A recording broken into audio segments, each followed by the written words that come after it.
This guy is kind of the hero of the night. How a dog helped police track down a man they say ran from them while they were trying to arrest him. Leaders in one central Kentucky school district talked to us about their decision to make an anti-overdose drug available in their high schools. What some people in the Lexington neighborhood are doing to stop some traffic troubles they say are making their streets more dangerous.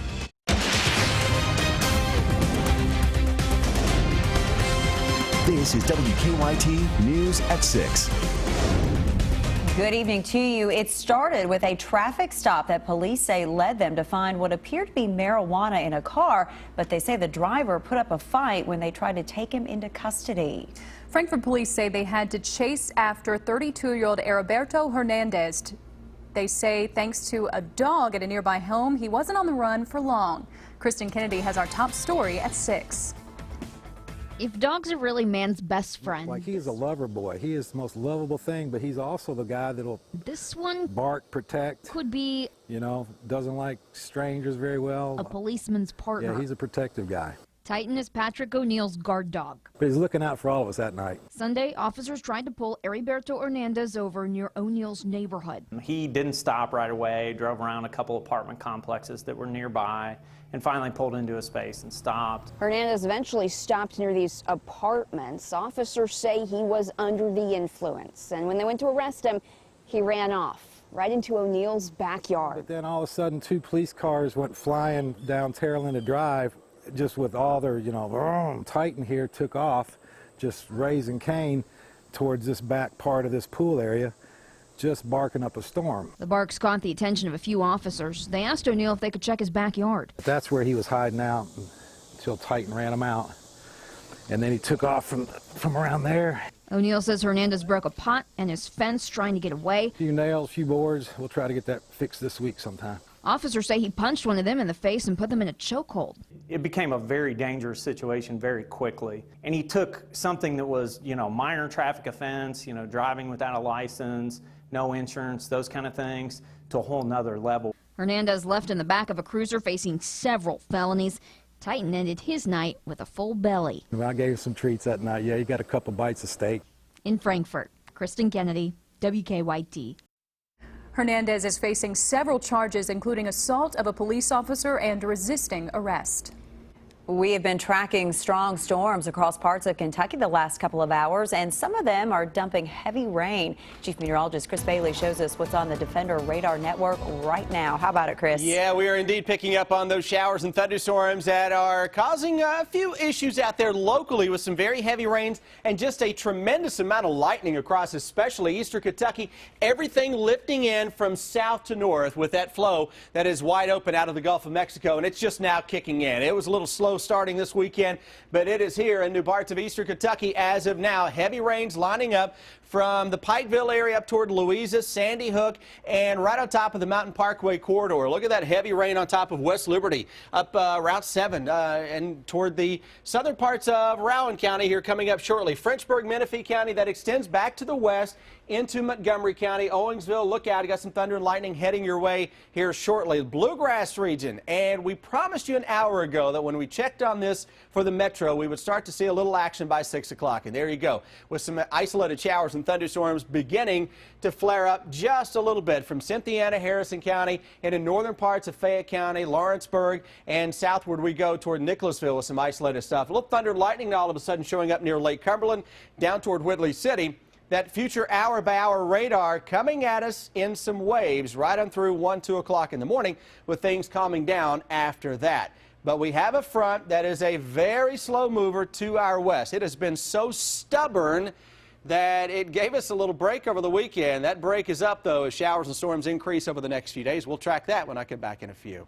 Chris, we'll see you then. Thank you. Police say a threat led to some confusion at Clay County High School today. They say a Clay County High School student made the threat against a student in Jackson County. Police began investigating, but they say because of social media, some people thought the threat was against someone in Clay County. It blew up from there, and I've had several inquiries from parents, which that's a blessing. I don't blame anyone for being upset, scared, and things like that.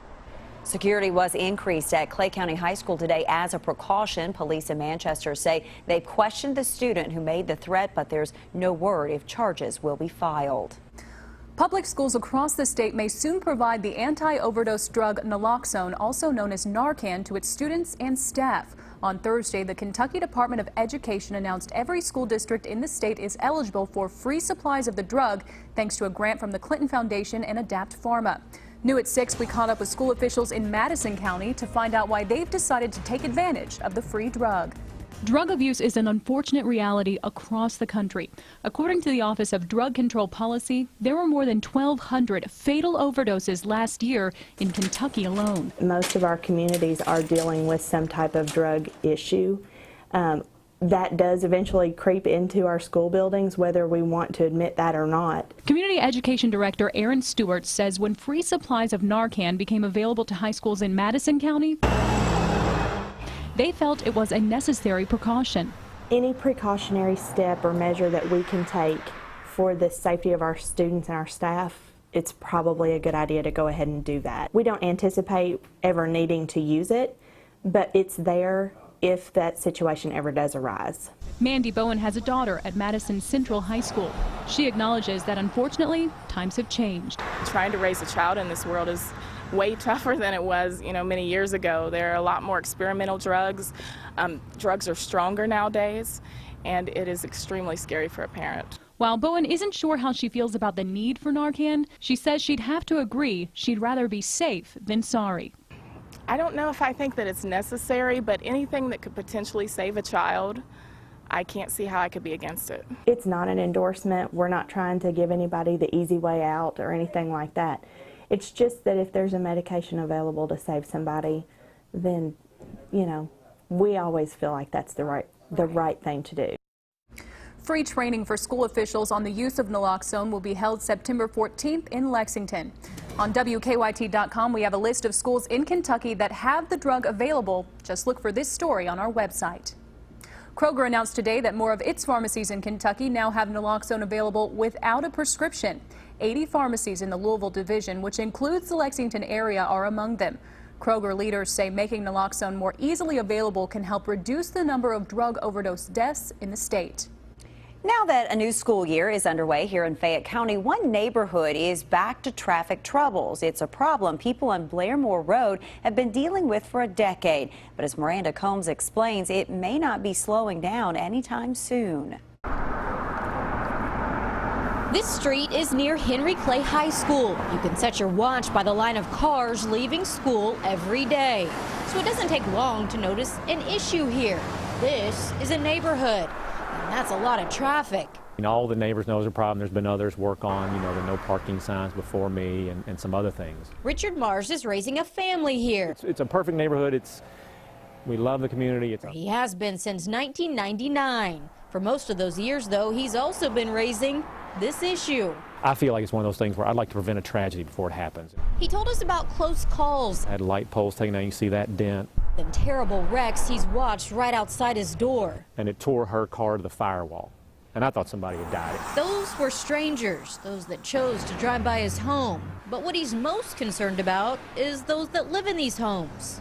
And everybody agreed there was a problem, but there was no solution. Yeah, anytime we have a neighborhood street near a school, we're going to have traffic issues. But the problem with fixing the neighborhood problem, we found out, is the 84 neighbors here aren't on the same page. And that's the issue in this particular case. There just hasn't been a majority. Traffic engineering manager Roger Mulvaney got the file on Blairmore last year. It discusses the warrants for speed tables and has other options for traffic calming. Years before, a study had been done on the street, and the report confirmed Mars's concerns. The study found that there was a speeding issue on Blairmore, and there was enough volume of traffic to warrant traffic calming measures to the tune of speed tables of that nature, more invasive traffic calming. The recommendation from the city said 8 speed tables were needed, costing neighbors a little more than $250 apiece. 60% of the neighbors said no thanks. So Mars decided he and a couple of his neighboring neighbors would go it alone. We'll pay for it. Just let us try one, let us see, no. we have to look at it from overall view, not just for a local view in front of a few people's homes, but for everyone that lives on that street. So it's all or nothing. Pretty much. We find that singular speed tables aren't very effective. Mars says it's been his dream to live in this neighborhood, but the thoughts of what could happen to his family outside his door are the stuff of nightmares. In Lexington, Miranda Combs, WKYT. Mulvaney says police play an important role in slowing traffic in neighborhoods around schools. However, the city says they are always open to revisiting the speed tables if enough neighbors are on board. A walk in Powell County turned frightening for a woman. She says her dog collapsed and fell down an embankment. Victor Puente talked to some rescuers who were called in and helped save the dog's life. Search and rescue teams from Powell and Wolfe counties helped a woman carry her 137-pound friend out of the woods. He was suffering from heat exhaustion after walking several miles on all fours. This is Axel. The 3-year-old German Shepherd had accompanied his owner on a walk on the Oxy Ridge Trail when he collapsed and rolled down an embankment Sunday evening. Heat exhaustion and overweight is what mainly concerned probably was affecting the dog. When search and rescue crews arrived, they found the father of the dog's owner waiting in the parking lot, but they couldn't find Axel and his owner. It took another hour of searching before meeting up with them.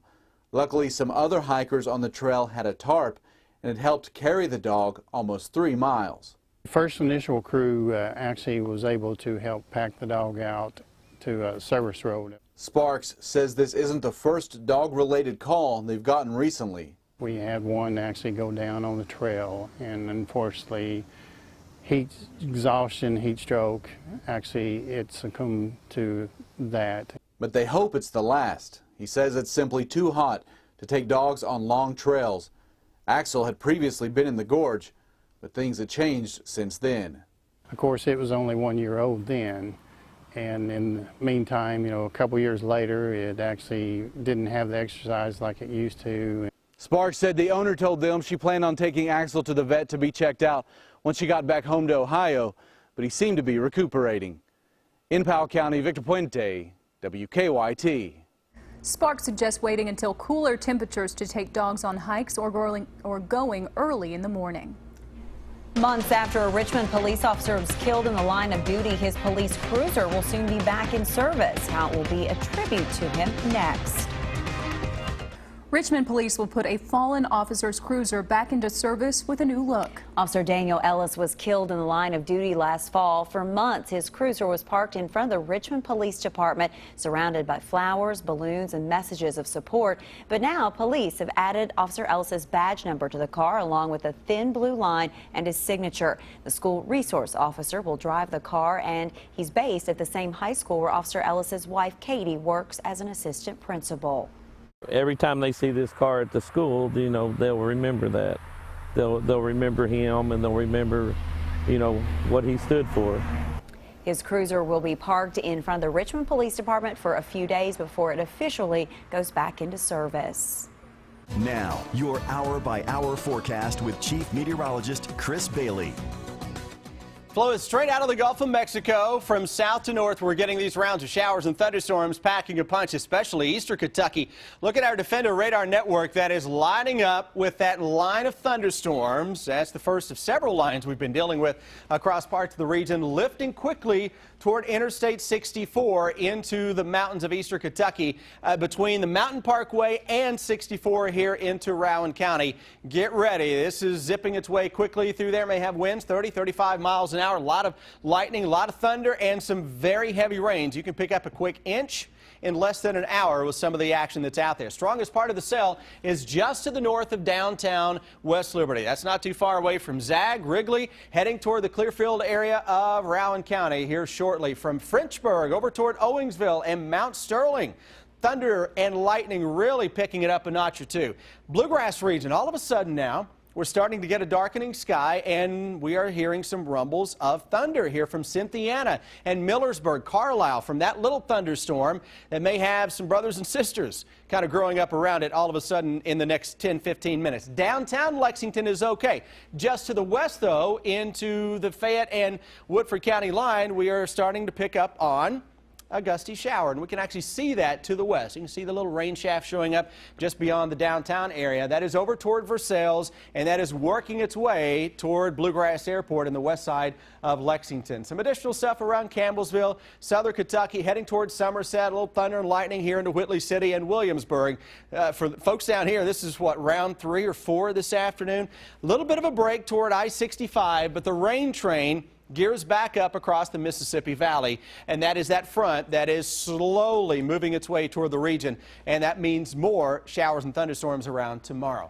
Over the next couple of days, we've honed this in now for some of the higher range models that have a better resolution, and what they're jumping around a little bit trying to pinpoint thunderstorms. But look at this, you can get anywhere on average of a ½ to 1 inch of rain with some hot spots of better than 2 inches over the next couple of days. Speaking of the next few days, next 7 days in terms of rain chances, still got those chances that will be with us over the next few. A little bit of a break on Thursday into early Friday, but another front will spike those chances back up as we gear up for the weekend and the kickoff of high school football on Friday night, something we'll keep a close eye on. Behind that front, I think you're going to like that part of the forecast. Here's the new hour by hour through the evening, through tonight, and through tomorrow. And you know what it shows? A similar day tomorrow to start things out compared to what we had today. But into the afternoon, showers and storms will become a little more widespread. We go toward Wednesday, southwesterly flow. Cue the showers and thunderstorms into the afternoon and evening especially. And some of those are going to try to stick around into Thursday morning, though by Thursday afternoon, some indications will get that front just a little farther to the south for some better air to blow into town for about a day or so. So right now, Thursday is the smallest threat of the next 6 days. And then we get to the weekend, another potent cold front that is in here. That is the front we've been waiting for the past couple of months, because behind that, late Sunday into Monday, may be the best brand of air we've had since late spring. I'm looking forward to it because I'm running out of ways to talk to you about this forecast, because it's been the same thing week after week after week. Try filling 3 minutes of it. I know, I can't imagine. Over and over and over. Well, let's talk about this. Brian, high school football officially begins Friday. Yes, it does. And one team flying under the radar could be Western Hills. And this weekend, the UK offense opened up on the UK defense during a scrimmage. Wait until you hear the honesty coming from the defensive side. Sports is next.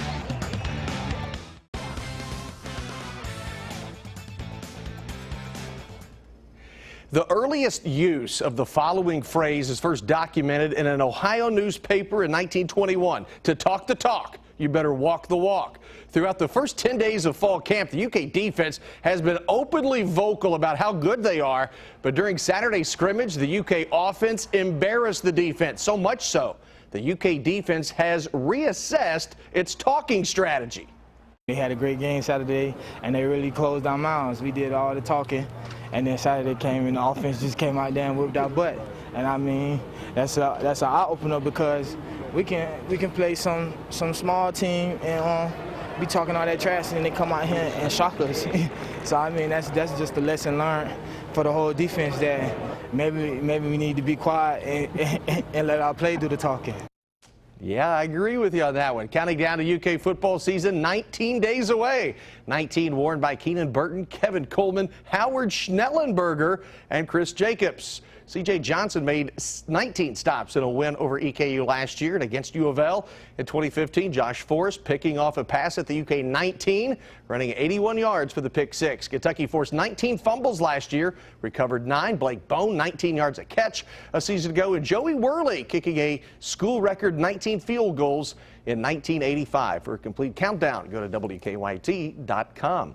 We have reached game week for high school football, and that means only a handful of teams left to talk about before the games are played. Today, Lee K. Howard catches up with Western Hills and our 27 teams in 27 days. Coming off a 3-7 season, Western Hills remains optimistic. That's because the Wolverines feel they left a few points on the field in 3 or 4 games that they should have won. We had quite a few games that we lost, by a touchdown or so. And the thing for us is, for this group is to be able to finish. And that's the thing. I want them to be able to compete, all the way through and finish the game this time. Western Hills was able to find a potential star of the future in Wandale Robinson, who last year as a freshman rushed for 478 yards and 6 touchdowns to go with 285 yards receiving and a receiving touchdown. He was able to, do a lot of good things for us as a freshman. So even having, a year under his belt, going into Friday nights is even going to be, a little bit better for him. Warndale is very good. I mean, we have a lot of skill players. Our biggest deficit is probably we're kind of short on linemen. So that's kind of rough for us, but we're all healthy and able and trying to kick it both ways. Robinson will be joined in the backfield with several other talented backs, and Jalen Youngblood takes over the starting quarterback duties after splitting time at the position last season. On defense, the Wolverines will benefit from transfer linebacker Bryce Edmondson, who comes over from Anderson County. Defense has always been pretty exceptional, but this year with Bryce now helping us out from Anderson, it's a lot stronger against runs. We're going to be able to cover the passes in our secondary. For 27 teams in 27 days, I'm Lee K. Howard. Just a couple of days until kickoff. Andrea Amber, back to you.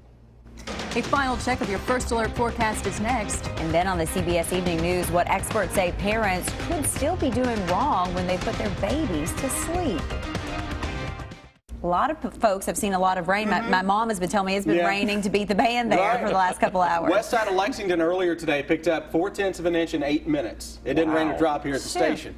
We look at your Defender Radar Network, Eastern Kentucky. Radar estimating into Morgan County a little greater than 2 inches of rain north of West Liberty in less than an hour so far. Those storms are heading on to the north, scattered stuff across the metro. We'll keep an eye on them through the evening. All right, thank you, Chris, and thank you all for watching. CBS Evening News is next. We'll see you right back here tonight on WKYT News at 11.